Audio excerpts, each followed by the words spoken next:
Olá, pessoal. Boa tarde, boa noite. Farofafá, vou até assinar. Vocês me ouvem bem? Tá dando para captar bem o áudio? Me sinalizem aí no chat, nos comentários. Olá, Dugo. Professora Liara.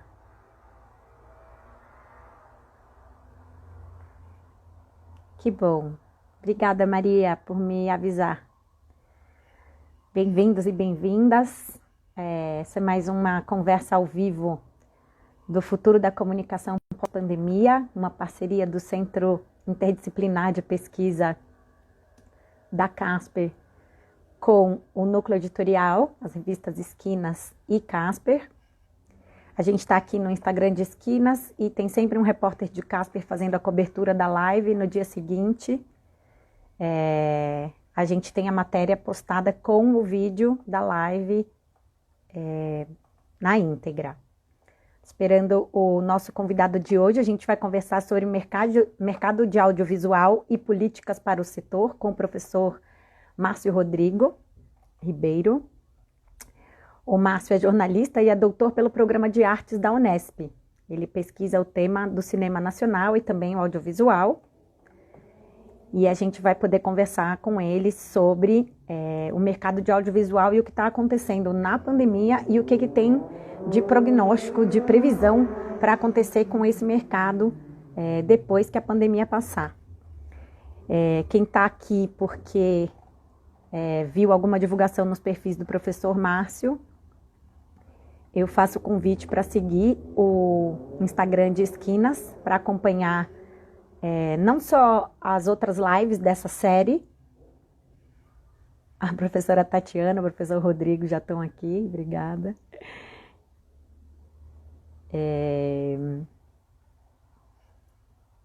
E além de acompanhar então a cobertura das lives, vocês podem acompanhar uma cobertura linda que Esquinas está fazendo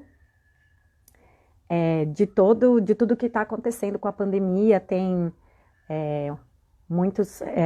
mais de 70 repórteres mobilizados. O professor Rodrigo está aí nos comentários, pode me contar quantas pessoas estão mobilizadas para essa cobertura atualmente.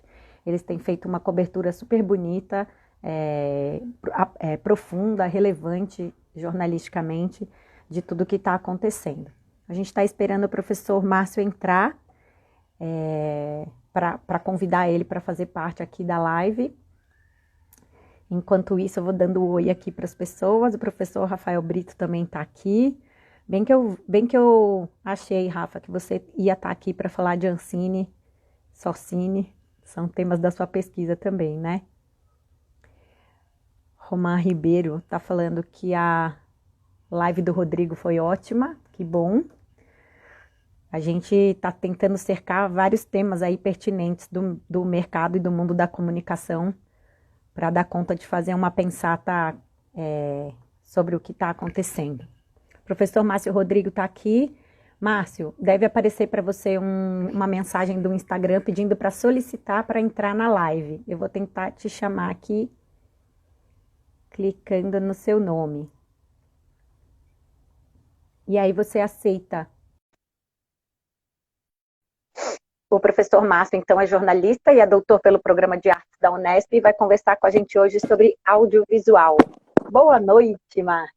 Olá, Michele. Obrigado pelo convite. Antes de qualquer coisa, é um prazer poder conversar com você nesse momento sobre um assunto tão importante.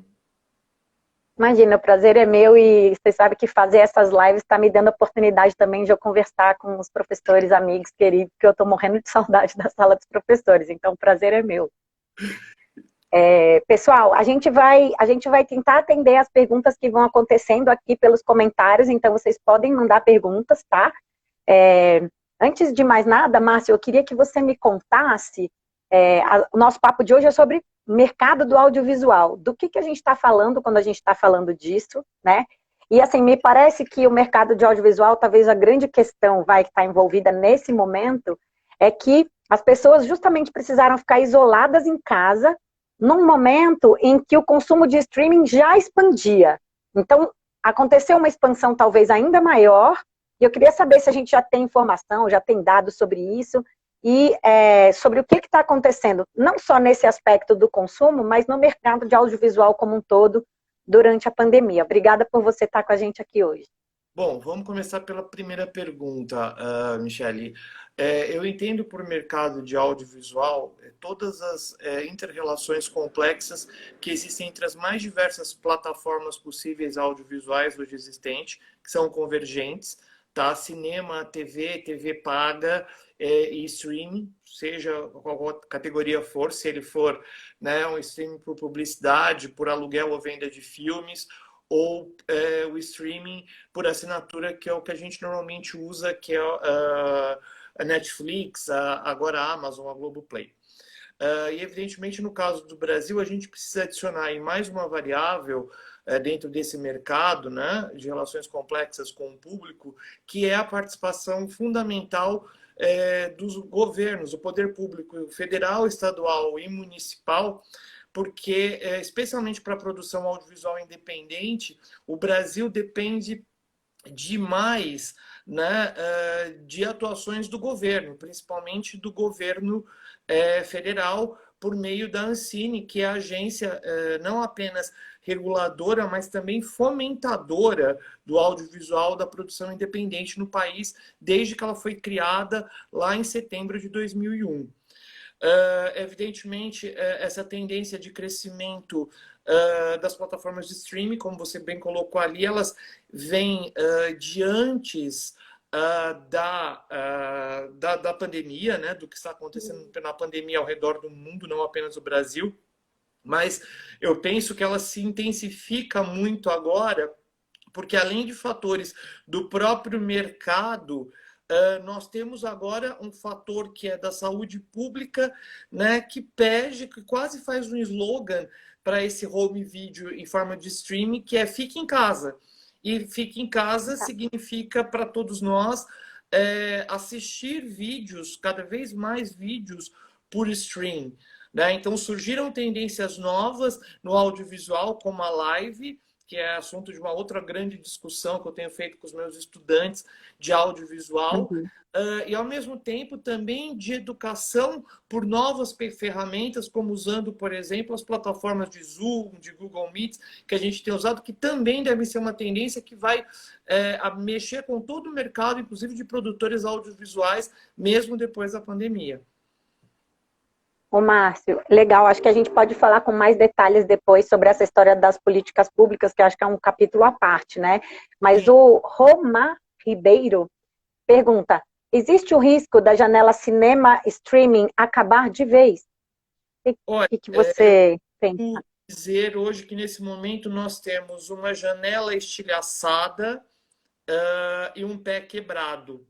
Por que que eu penso isso? Isso, aliás, é tema de um próximo artigo que eu vou escrever para a LAIC, agora que vai ser online, inclusive. Vai ser online, Eu penso que o cinema, o setor de exibição, né, que a gente aqui no Brasil chamamos comumente de cinema, mas na verdade é o setor de exibição, ele é a primeira grande janela e normalmente a janela de vitrine de filmes para o mundo inteiro, seja no Brasil, seja nos Estados Unidos. O sistema hollywoodiano é praticamente onipresente aqui, 85% em média dos bilhetes que a gente vende anualmente, segundo os dados da Ancine, são para o sistema norte-americano, de tudo que é vendido aqui, mas o fato é que nesse momento essa janela está estilhaçada. Está estilhaçada porque a pandemia ela nos obrigou a não ir ao cinema. Mesmo com o cinema aberto no último fim de semana, antes de nós entrarmos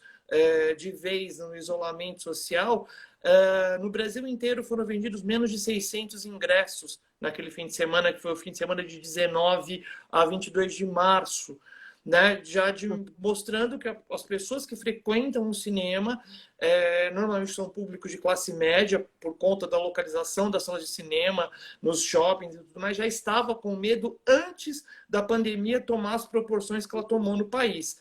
E agora, muito mais. Então, quer dizer, há um consenso comum. Hoje eu ouvi uma teleconferência do Rodrigo Teixeira, ouvi o secretário da Cultura do Estado de São Paulo falar, o Sérgio de Sá Leitão, ouvi vários agentes do mercado dizendo que provavelmente a volta às salas de cinema só vai acontecer quando houver realmente, né, plenamente, uma vacina ou Segurança para isso.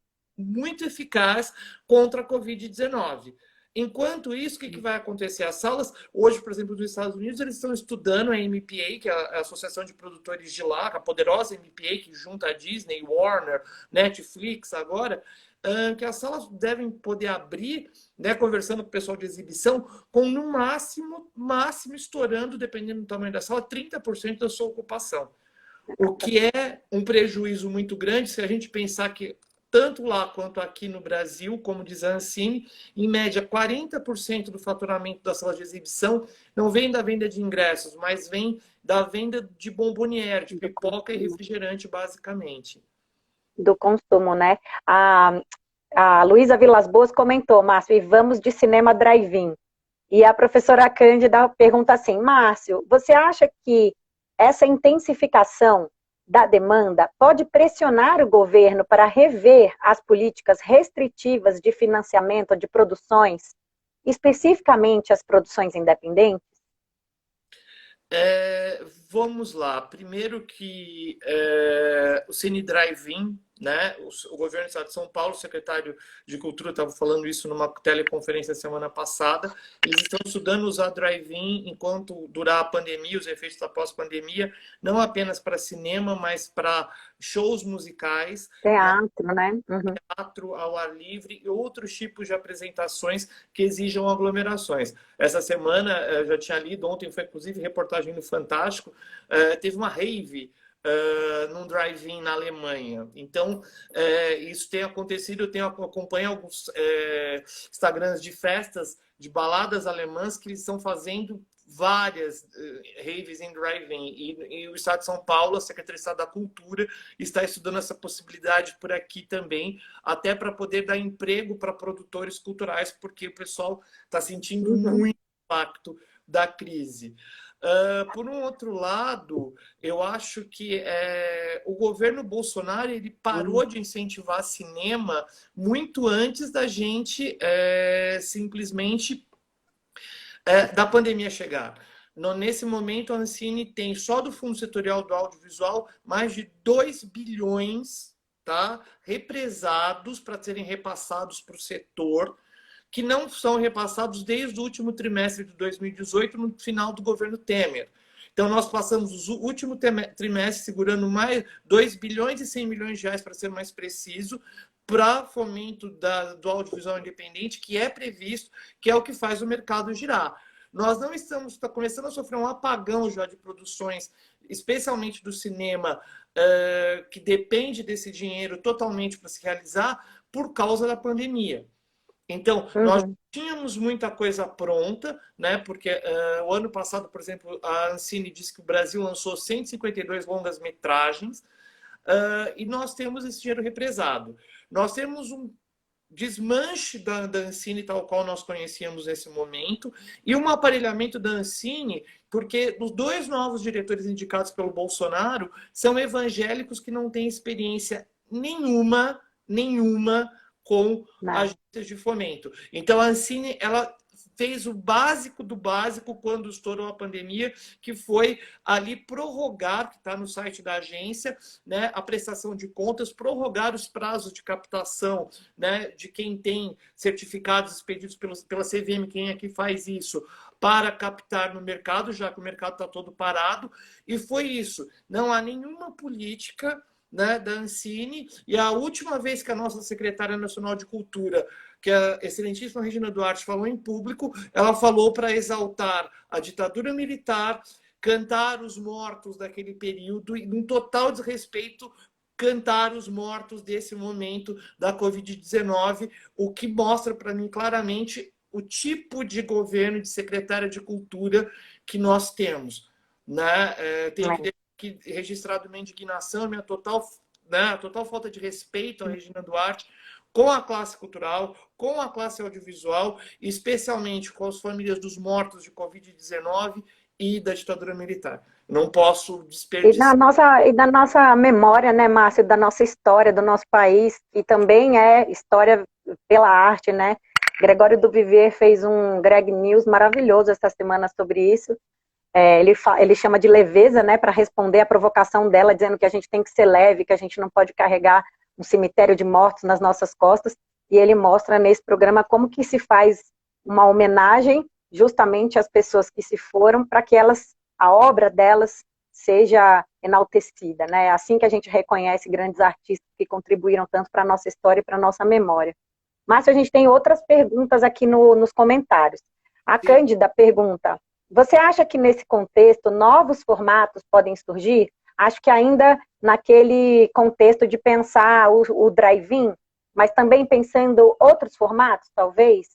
Já surgiu um, que são as lives, né? Que não é um fenômeno novo. Se a gente pensar, por exemplo, música ao vivo, a televisão começa com música ao vivo, porque não existia sequer videotape. Então a gente pega o vaudeville, que vem do século XIX, na Europa, nos Estados Unidos, no Brasil, leva o vaudeville, que era o teatro de revista, para a TV, né, para os programas ao vivo de música, e hoje nós estamos usando isso como ferramentas. Eu acabei de responder uma aluna, estava corrigindo trabalhos, né, de uma aluna de curso de cinema, e ela falando sobre a tendência das lives, eu falei para ela, olha, é o formato que mais rapidamente foi absorvido pelo mercado, apropriado pelo mercado, né? Porque a Globo já está fazendo, a Lady Gaga organizou um gigantesco, né, para arrecadar fundos, que envolveu a própria OMS e as 3 principais emissoras norte-americanas e seus apresentadores. E agora a gente já fala em lives e super lives, ou seja, as lives super produzidas, que tem a participação de várias marcas, que tem rendido muito dinheiro aos artistas, né? Como, por exemplo, não é por um acaso que o Roberto Carlos canta no Dia das Mães 2 vezes no mesmo ano, tendo um contrato que ele tem com a Rede Globo. E isso é uma tendência, né? Marília Mendonça fez a live mais assistida da história, até aqui recente, que são 3,5 milhões de views. Ela bateu a live da UNV, da One Global, organizada pela Lady Pela Gaga. Gaga. Então já surgiu um formato, e eu acho que esse formato ele tende a ser explorado, inclusive, no pós-pandemia imediato, quando os shows ainda, as aglomerações forem perigosas, e depois, quer dizer, o que já se organiza são ideias para que as pessoas, por exemplo, que não possam ir a um show ao vivo, que elas vejam esse show ao vivo de casa pagando ingresso. Então nós já temos, por si só, um novo formato, né, que surge no audiovisual, no mercado de audiovisual, que vai ter que ser explorado. É por isso que eu comecei conversando com o aluno de 4º ano sobre isso, mas da Casper eu vou continuar falando com o pessoal de 1º ano agora, porque é um formato essencial, né? E essa relação de música e televisão, ela é dos primórdios da televisão. Essa coisa de música, ela marca toda a relação de mercado audiovisual com o público. Legal, Márcia. A gente falou um pouco disso na live com a professora Helena, e ela contava para a gente que ela também acredita que esse talvez seja o grande formato que vai despontar de tudo que a gente está vivendo para o mercado relacionado ao entretenimento, especificamente, né, no caso dela.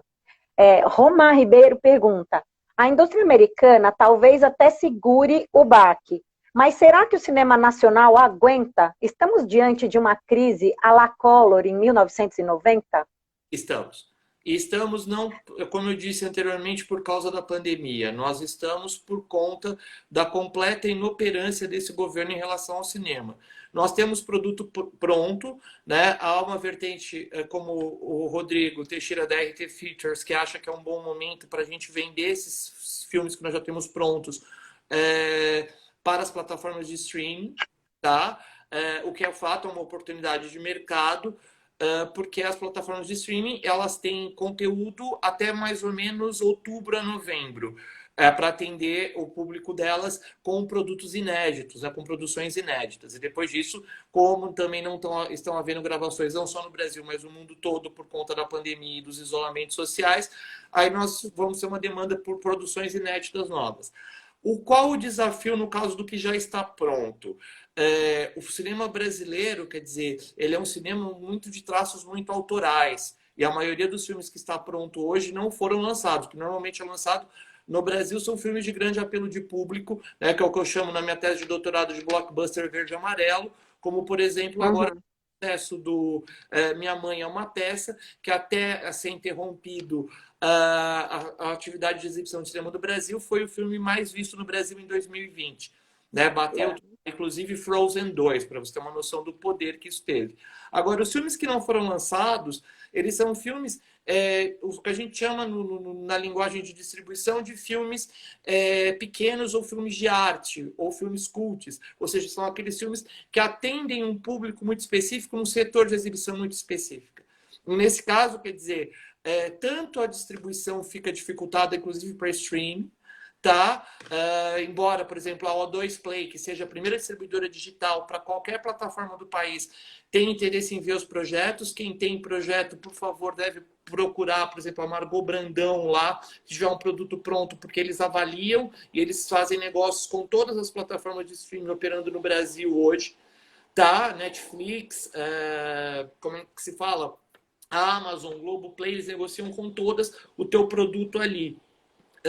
A questão é quanto vão pagar por isso, ou se vão te remunerar, por exemplo, por minuto que você estão assistindo do teu filme. Então, fica o desafio ali. Quanto à parte de fomentos da Ancine, eu diria que é 99,5% de chance da gente ter um colapso tão ou mais duro quanto houve na época do Collor. O que vai salvar a produção audiovisual provavelmente vão ser as produtoras independentes que conseguirem negociar com as plataformas de streaming. Tá? Então, por exemplo, a Globoplay tinha reservado para esse ano R$ 1 bilhão para investir em produção independente, para conteúdo próprio para sua plataforma. A gente está assistindo agora na TV aberta, por exemplo, um resultado de uma parceria que é o Aruanas, que é muito bacana, que Uhum. é Farinha, que é uma produtora independente, só para dar um exemplo. A Netflix, que também tinha reservado aproximadamente 350 milhões de reais para investir em conteúdo com parcerias de produtoras independentes brasileiras. Mas qual a questão? A gente precisa saber também o impacto agora que nós estamos tendo nessas empresas econômico durante esse período de pandemia. Então, a Netflix, nós sabemos que a previsão dela no primeiro trimestre é agregar às suas plataformas no mundo 8 milhões de novos assinantes. Devido à pandemia, ela agregou 16 milhões.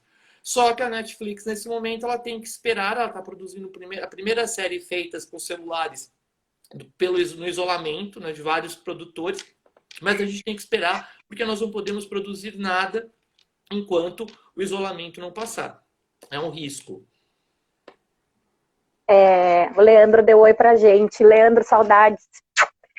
E o Renan perguntou assim, Márcio, eu sei que ainda é um pouco cedo, mas você acredita que o Oscar e as premiações de 2020 serão dominadas pelos streamings? A gente falou um pouco disso na live com a professora Helena também, e ela acha que, de alguma forma, essa história do não poder produzir para circular no circuito de distribuição, que é o comum, né? Que inclusive é um critério para o filme ser nomeado ou ser indicado ao Oscar, que isso pode mudar. Você acha, Márcio, que você é dominada pelos streaming? Olha, Obrigada, Renan, pela sua pergunta. já mudou, na verdade, porque o Oscar, na verdade, ele já mudou as regras, ele vai aceitar pela primeira vez na história filmes que estrearam em streaming. Essa era uma briga interna grande entre os membros mais velhinhos, mais tradicionais da academia e as pessoas mais jovens, né? Porque, como eu te disse, o pé quebrado nesse caso era o exibidor norte-americano. Os Estados Unidos são um país que, em média, as pessoas mais vão ao cinema por ano. São 3,8 ingressos vendidos para cada americano por ano. E, evidentemente, isso tem a ver com o setor de distribuição, que é esse pé quebrado que eu falei no começo da nossa conversa, Michele e Renan. E aí, o que acontece? A partir do momento que aceita streaming como num ano de exceção como esse, quer dizer, dificilmente depois desse Oscar, a academia vai conseguir retroceder, ainda mais que a Netflix agora tá aí com a MPA, é associada da MPA, que é a associação mais poderosa de classe que tem de produção e distribuição dos Estados Unidos. Então, o que vai acontecer? Dificilmente eles vão voltar atrás. Esse ano, por exemplo, nós já temos o caso da Warner, que pegou o Scooby-Doo e colocou no streaming. Nós temos Trolls 2, da Universal, que foi direto para o streaming. Isso fez com que a AMC, que é a maior distribuidora, a maior exibidora, perdão, dos Estados Unidos, dizer que não vão mais exibir filmes da Universal, porque ela quebrou esse pé, que é uma cadeia de negócios consolidada desde a década de 20 nos Estados Unidos, pelo menos, né, produção, distribuição e exibição. E o Oscar vai ter que se explorar do streaming como os festivais de cinema. Cannes foi simplesmente cancelado e vai fazer um festival online. E o Marché do Cinema, que é o mercado onde se negocia mais filmes no mundo, onde todo mundo vai para lá para negociar compra de séries, de filmes durante o Festival de Cannes, vai ser também online a partir de junho de 2020. Aliás, quem quiser participar do Marché do Cinema com custo pequeno, basta pagar 95 euros, que você participa de todas as exibições, de todas as negociações, de todas as apresentações de filme, a partir do dia, se não me falha a memória, 20 de junho, que acontece isso pela internet. Tá? Então, provavelmente, o Oscar vai ter muita coisa de streaming, mesmo porque muitos lançamentos de blockbusters, né, foram cancelados. Não que blockbusters participem de Oscars, não, eles são filmes para ganhar dinheiro. Mas a partir do momento que você cancela as grandes estreias que enchem o circuito de cinema, o que vai acontecer? Os filmes que concorrem ao Oscar vão ter dificuldades para entrar no calendário. Isso encavala o calendário. Então, por exemplo, a Disney ia lançar Mulan e teve que cancelar. Disse que deve ser lançado no segundo semestre, provavelmente em novembro. Depende de se os cinemas vão poder abrir depois da pandemia e como poderão abrir. A Mulher Maravilha, né, da DC ficou para agosto. Nós não sabemos se a gente vai conseguir entrar nos cinemas em agosto. Então, 007, Mulher Maravilha, Viúva Negra da Marvel, todos esses grandes lançamentos, que são blockbusters, que é o que enche as salas de cinema, vende pipoca e vende ingresso para o exibidor, estão cancelados provisoriamente para o segundo semestre as estreias. Isso dá um atraso no calendário dos chamados filmes médios, né, que concorrem ao Oscar, dos filmes cults, né, que concorrem ao Oscar. Por exemplo, se acontecesse isso ano passado, Parasita provavelmente teria sua estreia atrasada, porque os blockbusters entrariam todos na frente, que é o que faz a indústria do cinema girar. Cada mês de negócio parado em Hollywood, pela estimativa deles lá, representa um prejuízo de pelo menos 8 bilhões de dólares. Então, nesse momento, em 60 dias de confinamento, eles já têm um prejuízo nesse mercado de vendas de pelo menos 16 bilhões de dólares. É muito dinheiro. Então, eles precisam, quando o cinema puder voltar realmente, fazer dinheiro rápido. Como é que eles fazem isso? Lançando filme cult, lançando filme médio? Não, lançando blockbuster. Márcio, o Thiago Pansica comentou aqui nos comentários do nosso chat, me lembro de quando no ano passado, antes da pandemia, você mandou 2 repórteres para o Sesc para explorar o formato das lives. Ele está querendo dizer que você foi visionário naquele momento. E aí o Thiago viu, beijo Thiago, obrigado por você estar aqui. Márcio e Mi, e como fica o setor de dublagem durante a pandemia? Certos lançamentos estão sendo apenas na língua original para prezar a saúde dos dubladores, o que dificulta o acesso a eles. Aí vem umas reticências, se ele completar, eu leio mais. E isso prejudica também a distribuição desses filmes menos mainstream dos festivais, não é? Sim, prejudica. A Netflix, por exemplo, eu acabei de maratonar Hollywood, né, por motivos óbvios, que entrou na Netflix, e ela já colocou um aviso dizendo exatamente isso, que a dublagem, quer dizer, a dublagem ela é um trabalho que tem que ser feito com um aparato de técnico de som, de design de som muito bom, senão ela fica horrível. Ela vira aquela coisa SBT, que a pessoa depois aparece a fala, então não pode. Então isso vai atrasar. Obviamente, de novo, no cinema eles vão priorizar dublar primeiro os blockbusters. Por exemplo, a grande venda de ingressos da Cinemark no Brasil é de blockbuster dublado. Dou exemplo para vocês. O ano passado, quando Avengers Ultimato estreou, nós tínhamos no Brasil 3.600 salas de cinema e o Avengers ocupou 3.058 salas na época da sua estreia. E a maior Não. parte dessas salas era evidente com filmes dublados, porque as pessoas, quem vai ao cinema vê isso, fora os adolescentes, né, tardios como eu, são pessoas, por exemplo, jovens que não estão afim de definitivamente ficar lendo legendas. Então, isso pode ter um atraso. Sobre o comentário do Pansic e do Bill, primeira coisa, eu tenho a dizer que eu sou fã dos dois. Assim, foram meus heróis. Eu sobrevivi no núcleo muito, né, trabalhando com a equipe toda e eles faziam parte dessa equipe. Então, eles são acessíveis para mim. E Pansica, eu sempre fui um ferrenho defensor do uso de celulares para produção de audiovisual. E eu tenho visto isso hoje quando eu vejo a Globo, que é o padrão Globo de qualidade, eles fazendo jornalismo com celulares, fazendo jornalismo pelo Zoom, porque o que importa no caso da informação é a informação chegar. Eu tenho certeza de que eu não estava equivocado nesse uso. E quando eu vejo esse fenômeno das lives hoje, o que ele pode trazer de emprego, de renda para as pessoas, num momento tão delicado quanto esse, né, de aproximação com os públicos, aproximação da sociedade, ajuda em campanhas, eu tenho certeza que a gente tem no celular uma grande ferramenta, como o que está acontecendo aqui agora. Esse diálogo só está sendo propiciado por causa de celulares e redes sociais. Senão eu, vocês, professora Michele, não estaríamos aqui nessa conversa nesse instante. Então, eu vou continuar defendendo isso sempre.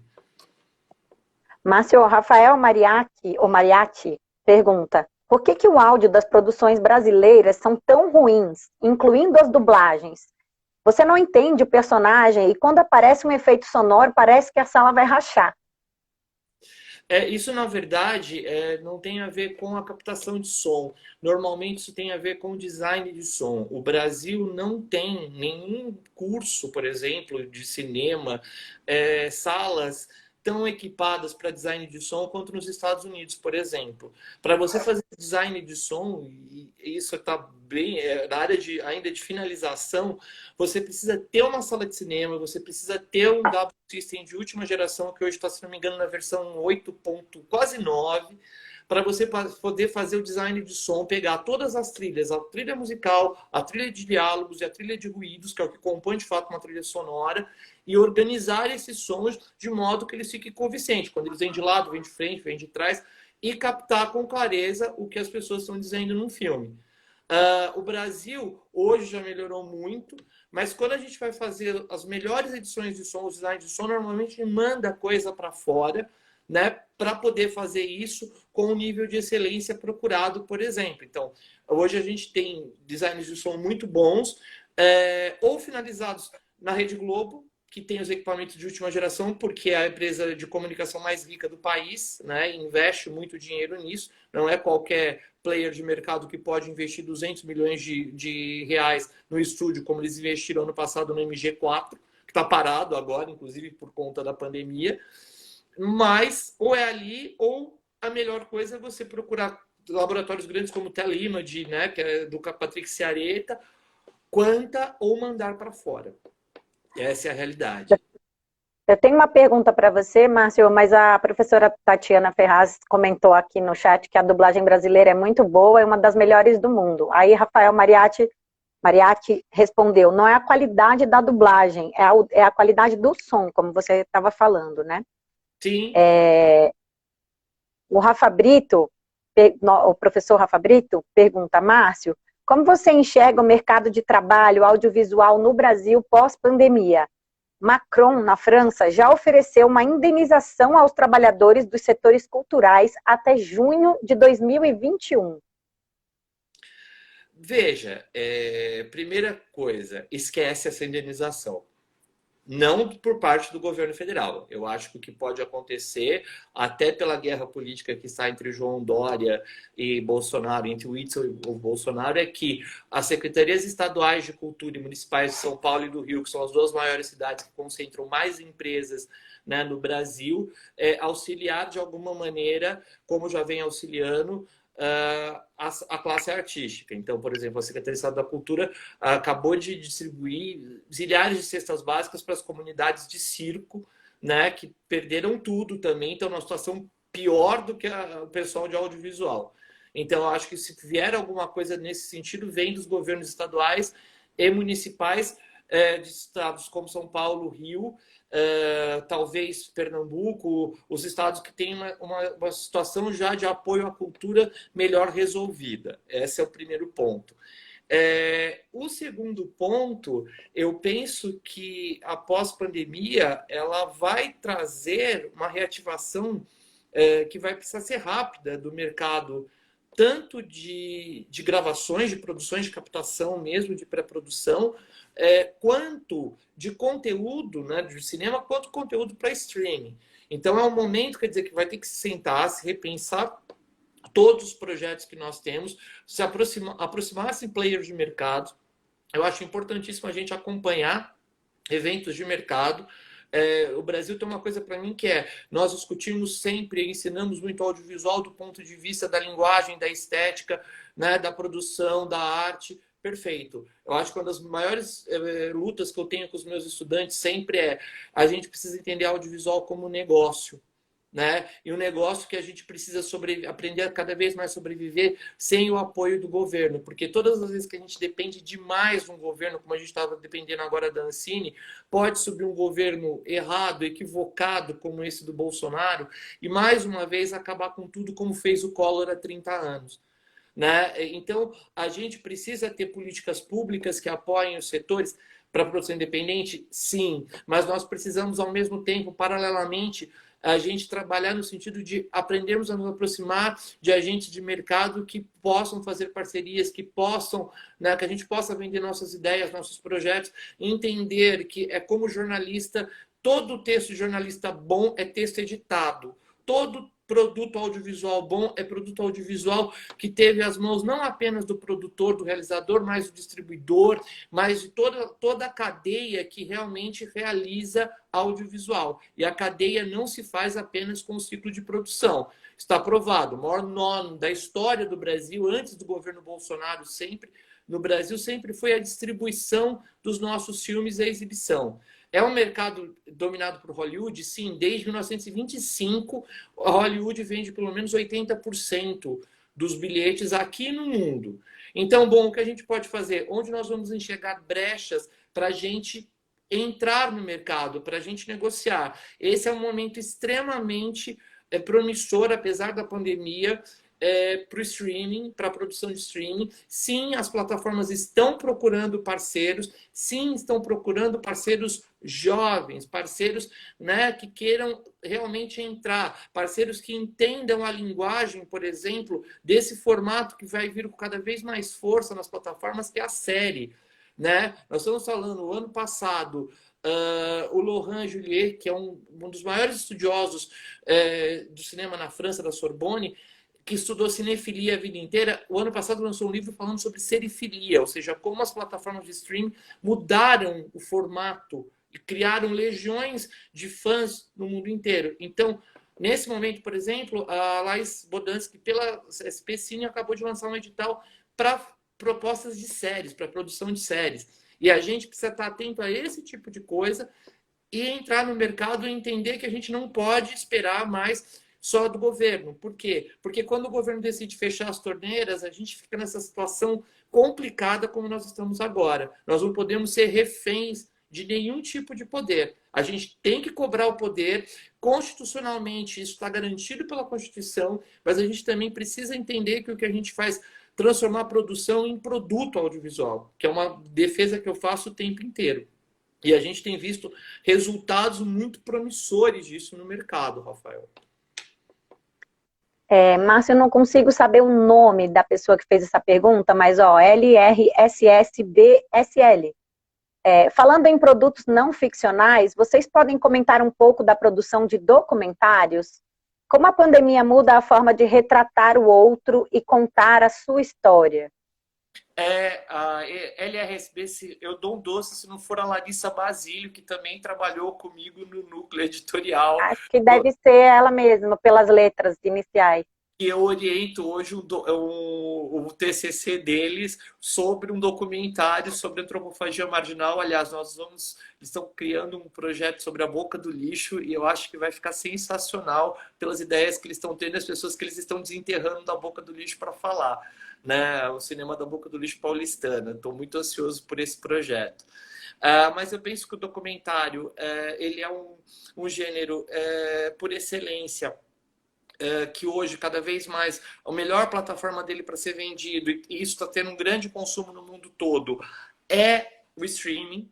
Tá? Nós estamos aqui com o documentário da Michelle Obama, que ninguém cogitou, a Netflix simplesmente atirou já direto na plataforma dela. O documentário que ganhou o Oscar, né, o American Factory, que é produzido pelo casal Obama, né, também foi direto e tem uma super vista no streaming. E as plataformas, elas estão atrás não apenas de documentários, mas de séries documentais. Agora, não de séries documentais tipo National Geographic, né? Contando a vida do bichinho numa voz em off, que é a voz de Deus, que é aquela coisa insuportável que ninguém aguenta. Nós estamos procurando, nesse momento no mercado, documentários inteligentes que usem o material de forma expressiva, de forma poética, de forma inteligente, que faça outras conexões, que sejam documentários, que eu digo sempre, não de tese, ou seja, quando você já vai com uma ideia pronta para defender o documentário, mas que seja um documentário de hipótese, ou seja, que você vá com uma pergunta para realmente, né, pesquisar, descobrir sobre aquele assunto e trazer algo novo. Eu faço isso do mercado de documentários, eu falo, eu assisti o Democracia em Vertigem e assisti o American Factory, depois que ele ganhou o Oscar. Os dois estão na Netflix. E o que eu vi ali? A Netflix comprou os dois, ou seja, para ela quer produtos. Ela quer produtos interessantes, ela quer produtos que chamem a audiência, evidentemente, é disso que eles vivem, né? Como qualquer meio de comunicação, eles precisam da audiência. Mas você pega um documentário como o da Petra, e ele é um documentário de tese, ela já vem com uma resposta pronta. Você sabe o tom que ela vai dar para aquela história, para a condição daquela história. O American Factory, ele é engraçado porque, assim, ele é o inusitado. Ele vai mostrar como os americanos estão se relacionando mal com os chineses e compararam uma antiga fábrica da GM na cidade deles. Então, tem produto, tem ideias, né? Tem novos formatos, né? E as plataformas de streaming estão interessadas nisso. Por quê? Você estreia um documentário hoje no cinema, primeiro que ele demora anos, às vezes passa o timing do assunto e o documentário não conseguiu estrear. Segundo, que ele fica pouquíssimo tempo e vende pouquíssimos ingressos. Então, por que a gente vai ter essa obsessão, por exemplo, de fazer documentários para estrear nas salas de cinema, se é um produto que pode estrear muito rápido e ter uma grande demanda em plataformas de streaming, por exemplo? Então, eu sou muito defensor do documentário, eu adoro, vejo, assim, tudo que me passa pela frente, documentário velho, antigo, novo, mas eu acho que hoje a melhor janela de exibição para documentários é a plataforma de streaming. A Larissa mandou um beijo, disse que é ela mesma. Mandou um beijo para nós dois. Um beijo, Larissa. Beijo, A Liara Oliveira, Márcio, falou assim, mas vale lembrar também que o cinema brasileiro depende burocraticamente da Ancine. A agência parada dificulta até as produções que não dependem de apoio financeiro da Ancine. A agência parada atrapalha o mercado como um todo, né? Não só as produções que dependem da Ancine para acontecer. Foi isso que a professora quis dizer. Sim, eu não discordo. O que eu questiono hoje sempre bom, quer dizer que se a Ancine passar 4 anos parada com o governo Bolsonaro, né, se ele chegar até 2022, nós vamos passar 4 anos na produção independente parados? Eu não acho que isso seja razoável. Isso é dar o ponto para o inimigo. E a gente não pode fazer isso. Burocraticamente, o cinema depende do Estado desde 1932, quando Getúlio Vargas fez o primeiro decreto para cota de tela, já atendendo os exibidores brasileiros, distribuidores brasileiros, produtores, porque naquela época o mercado já era dominado pelo produto norte-americano. Em 32, quer dizer, do século passado, Getúlio editou. Desde lá, nunca mais o cinema brasileiro conseguiu sobreviver sem ajuda, de alguma maneira, sem intervenções do Estado. Perfeito. Nesse momento, qual o problema? Você pode ter governos brilhantes no apoio a isso, né? Gostemos ou não do PSDB, PSDBistas ou não. O FHC, por exemplo, teve uma participação essencial na consolidação da Ancine, da criação da Ancine, Lula, Dilma, e você pode ter governos, por exemplo, desastrosos como Bolsonaro ou Collor, dentro da realidade da política cinematográfica. E isso quer dizer, nós não podemos ficar reféns desse tipo de gente. Nesse momento, por exemplo, no Senado, né, e na Câmara, tramita desde 2017, né, uma legislação específica para o setor de streaming, inclusive que os produtores, né, as grandes plataformas terão que pagar, né, o imposto sobre o seu faturamento bruto no país para distribuir para a produção independente no Brasil. Isso andou até novembro do ano passado, reparou o processo. Mas enquanto a legislação não chega, enquanto o Brasil realmente, né, não tem um governo, de novo, que seja razoável, que dialogue com a sociedade, eu acho que nós não podemos parar. Nós temos que, de alguma maneira, conheço a Liara Oliveira de algum tempo, e ela continuou produzindo, por exemplo, independentemente de apoio ou sem apoio com o governo. E é isso que a gente tem que fazer sem deixar de cobrar os governos, não apenas o governo federal, mas o governo estadual e o governo municipal, ainda mais num momento crítico como esse para o mundo, os auxílios que a Constituição nos garante, que os deveres de Estado nos garantem. Maravilha, a professora Liara falou isso. Márcio, infelizmente, daqui a pouquinho a gente já precisa caminhar para encerrar a nossa live. E como essas lives elas são uma parceria do CIP com o Núcleo, a gente fala um pouco dos assuntos, mas a gente também tenta entender do ponto de vista da pesquisa em comunicação, que objetos de pesquisa que podem emergir desse momento que a gente está vivendo. Você tem alguma percepção a respeito disso? Já consegue apontar, por exemplo, que o streaming, as lives, essas transmissões, enfim, a quantidade de assinantes novos, né? Você já ponderou alguns aqui, mas você consegue enumerar o que você, por exemplo, para estudantes de iniciação científica, ou para gente que está começando a construir projeto de pesquisa agora, dizer assim, ó, esses objetos aqui eu acho que estão bacanas para quem quer olhar para audiovisual e ciências da comunicação nesse momento. Ok, vamos lá. São os artigos que eu tenho aqui levantados que eu preciso escrever. Deixa eu só abrir meu caderninho, que de cabeça, nessa idade, a gente não faz de tudo. Eu acho que há uma tendência, a gente vai ter que pensar muito sobre as lives, porque eu acho que é um formato que surge numa emergência e veio para ficar. Eu acho que as lives elas vão precisar ser muito exploradas, né, tanto pela academia quanto pelo mercado mesmo de audiovisual. Tem aí, né, uma nova possibilidade, inclusive, da gente falar em divulgação de músicas, por exemplo, no TikTok já há bandas usando o TikTok para divulgar lives, por exemplo, que eles estão fazendo, e isso você consegue resgatar de cantores antiquíssimos, como, por exemplo, outro dia, Ângela Rorô de madrugada estava em Sony, eu estava no Instagram, ela fez uma live do nada, tocando violão na casa dela. E era uma live. Maravilha. Então, a gente tem que pensar nisso. Eu acho que a gente vai ter que pensar a fundo esse modelo de exibição cinematográfica apoiado nesse tripé, que eu falei que é esse pé quebrado, porque cada vez mais as pessoas continuarão indo à sala de cinema, continuarão. Depois, quanto mais o tratamento evoluir ou a vacina chegar, voltarão. Só que cada vez mais ir à exibição cinematográfica, sair da sua casa, né, do home, para ir para a rua, vai significar que você vai ter que ter uma tremenda experiência.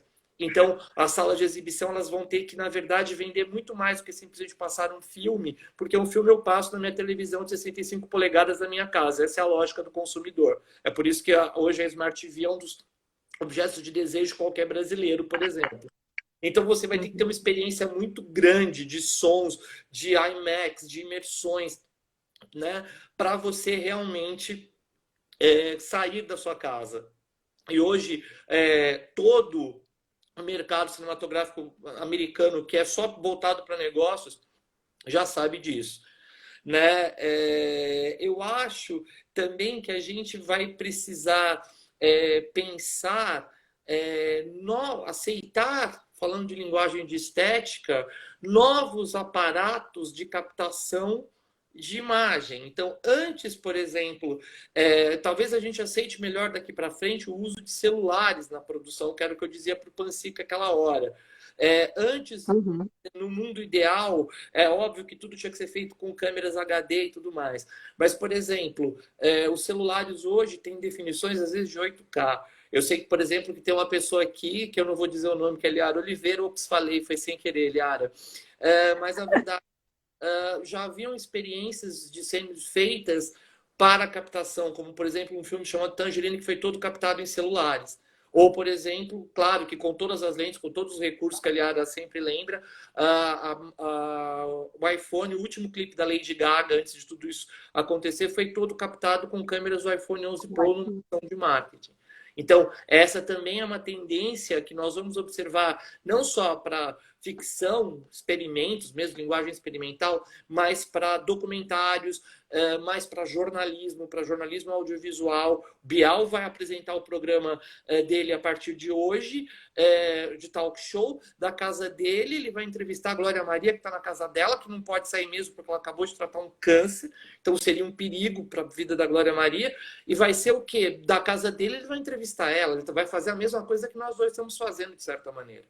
E são recursos que vão ser explorados e que hoje já se discute, por exemplo, o uso de vídeos na vertical ou na horizontal, porque tem a ver com esse aparato e com o aprimoramento disso. Isso é o primeiro passo, agora dado de uma maneira por conta da emergência, confirmando aquilo que a gente sempre falava desde as cavernas, a necessidade é a mãe de todas as invenções. Então, acho que são essas três vertentes aí, no primeiro momento, que eu olharia e ter a certeza do seguinte: o streaming vai crescer mais e mais, e a concorrência de plataformas no mundo e no Brasil será sangrenta. Eu costumo dizer que a Globo, a principal concorrente dela não é mais a Record, não é mais o SBT, mas os grandes concorrentes da Globo agora são players globais. Então, é a Netflix, é a Amazon, é a Disney Plus, que se mantiver esse calendário que ela tinha dito antes da pandemia, deve chegar no Brasil e começar a ser negociada agora em novembro, se nada mudou nas estratégias da Disney. Você acha que tem uma tendência de segmentar, Márcio, de ter assim streaming para todo tipo de conteúdo? Ou a gente vai continuar tendo as plataformonas e vai ter tipo algumas menores? Acho que sim, vou dizer por quê. Aqui no Brasil a gente já tem, por exemplo, uma experiência que eu usei muito agora durante a pandemia, que é o Belas Artes à la carte, que é do Cinema Belas Artes, que criou uma plataforma de streaming só para filmes cults, que tem o perfil de exibição da sala do Belas Artes. Então você, por exemplo, eu estava revendo uma coisa que fazia anos que eu não revia, que é Rocco e seus irmãos, do Lutino Visconti.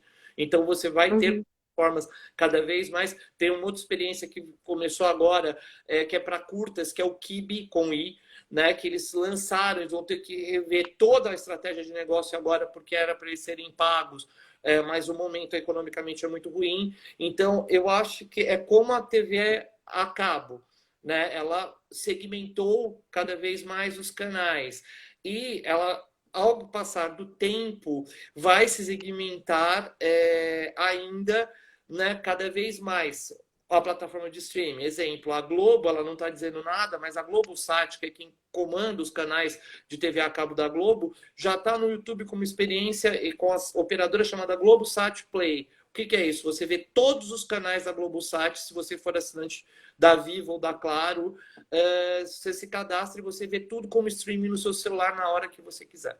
Então, para mim, vai haver cada vez mais uma segmentação. E a própria plataforma, quando ela é SVOD, né, que é de assinatura, ela já te permite segmentações por gêneros, por tipos de filme, por filmes do mundo. Quer dizer, você pode organizar isso muito bem.